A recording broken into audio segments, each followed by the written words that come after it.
In this presentation, we're going to talk about how to integrate quotations into your paragraphs. Now, you may not always use a direct quotation. Sometimes you might, in fact, use a paraphrase, which you still have to cite, you still have to give the page number for, but you don't have to worry so much about how to incorporate it into your writing. Because the one thing you really can't do is drop a quote into your paragraph without context. So this type of integration, called the Oreo cookie integration, might help you to remember how to do this. So the top cookie is the lead-in to your quotation, your introduction in your words. The cream filling is the quotation with the citation, the actual specific quotation and the page number. And then the bottom cookie is going to be your insight or analysis. There are a number of ways to introduce the quotation using your words as context. So you can use one of the 4 W questions. Who said it and to whom was it said, which is often used in literature. So I give you an example here from Of Mice and Men. George reveals his concerns about Curly when he tells Lenny, comma, quote, you try to keep away from him, will you? Don't never speak to him, end quote, and the page number. So notice the bold here, that's my top cookie. That's my lead in my words. And that's important because the quotation is now being used to support my ideas. It's no longer in its original context. So it's going to have to follow what my sentence structure does and my paragraphs, verb tenses, my syntax, and all those sorts of things. And my words are going to be, in some ways, more important than the quotation, because the quotation is now just evidence for my thinking. And it's my thinking that's being graded here. Another W question that you can use is the what was happening when the quotation was used question. So what? First one's who, second one's what. So my top cookie, my words integrating the quotation. As George tells Lenny the story of their dream one last time, he raises the gun and steadies it, although he clearly continues to struggle with shooting Lenny, page 106.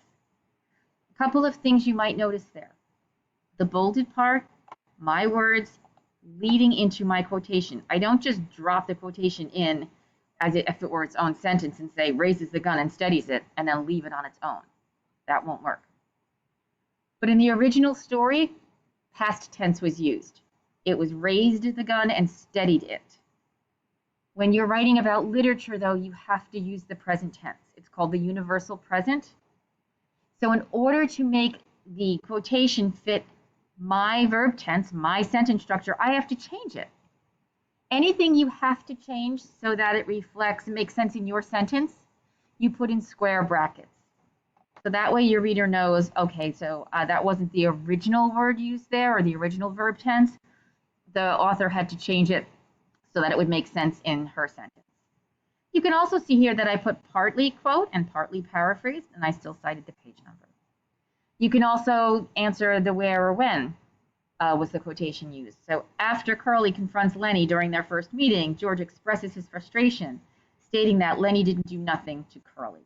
In the original quotation, it was to him, but him won't make sense in this sentence because does him mean George, does him mean Lenny, does him mean Curly? You have to make it clear. Okay.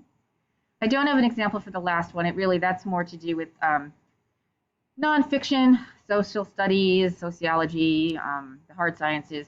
Who said it and what was their title? So, President Truman once said, comma, whatever. Okay. So always remember, you need to introduce your quote in your own words, not after your quote, before it. And you also have to make sure that the quotation follows your syntax and your punctuation. Your sentence structure takes precedence. The cream filling, that's the quotation itself. Always make sure you have a page number. Without a page number, you're plagiarizing. MLA format for a single author that you've introduced in the introduction, in the introductory paragraph, you do not need to continue to put that author's last name in the parenthetical reference. You just put the page number in. You would need the author's last name if you had more than one author, and you were quoting one author and then the next author and then another author, so that your reader would know which author you were quoting. But if it's all just, say, for example, John Steinbeck, you don't need to keep saying Steinbeck. We know who it is. Another thing that you want to be aware of, the punctuation occurs after the parenthetical reference. There is, if the original quotation is very, very long, so longer than 4 lines of your paper, there's a completely different format for that. But in a very short essay, like a 4 or 5 paragraph essay, you better not have a quote 4 lines long. That's much too much quoted information for one bit of evidence for such a short essay. So you won't have to worry about that very much. So your punctuation almost always goes after the parenthetical reference. End quotes, space, parenthetical reference, punctuation. The only time that doesn't take place is if it's a question. So for example here, George reveals his concerns about Curly when he tells Lenny, you try to keep away from him, will you? George is asking the question. It's part of the quotation. You have to keep the question mark inside there. But notice there's no end punctuation here. That's my end punctuation. Also, if a bit of quotation ends with a comma, say I just want to quote, you try to keep away from him, and I want to end there. Most of the time, students will put the comma in. The comma goes away. So come down here with me. George reveals his concerns about Curly when he tells Lenny, you try to keep away from him. It's not the original sentence anymore. It's mine. There's no reason to have a comma here in my sentence. I take it out and I replace it with my punctuation. The bottom cookie is your insight or your analysis. So after you've introduced the quote, place the quote in there, put the parenthetical reference with the page number, then you move into your analysis. And remember, your analysis should be longer than your quotation or your evidence, mostly because it's your words that count here. Your thinking, that's what's important. So you want to make sure to develop it a little. So if I put George reveals his concerns about Curly when he tells Lenny, you try to keep away from him, will you? Don't never speak to him. My bottom cookie, my insight, is going to explain how this evidence supports my claim. George's protective instincts reflect how deeply he cares about Lenny. Although he expects trouble, George does not distance himself from Lenny, but instead continues to act as a good friend and trustworthy companion. And so my topic for this essay was, is George a good friend? I'm going to argue George is a good friend. So I use this as my evidence, and then I explain, because if I just put that evidence in there, my reader's not necessarily going to know how this quote shows that George is a good friend. I need to explain it, and I need to explain it in depth. Okay, again, top and bottom cookie almost always outweighs the cream. The paper should never be a list of quotes. Every time you have a quotation or paraphrase, you introduce it, you put it in there, and then you analyze it, and then you move to the next bit of evidence. Don't list evidence 1, evidence 2, evidence 3, and then, as you can see, never do that. Top cookie, cream filling, bottom cookie, next top cookie, cream filling, bottom. It's like you're stacking Oreos, okay? Much as some people like to just eat the cookies separately from the cream, and you can't do that. They always have to stay together.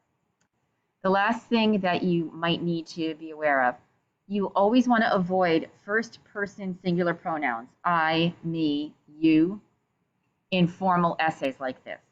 It's more persuasive when you say we, us, they, or if you can avoid it altogether and just assert your opinion as if it's fact. However, if you are quoting something, you do include I, me, and you. If it's in the quote, if George is saying, I don't know what's gotten into Curly, you don't take the I out, you leave the I in there. So anything in quotes stays.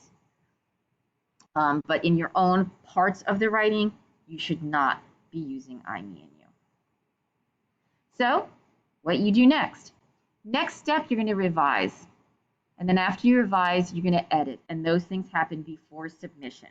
I will, in a separate presentation, be giving you steps to revise and things to look for when you edit.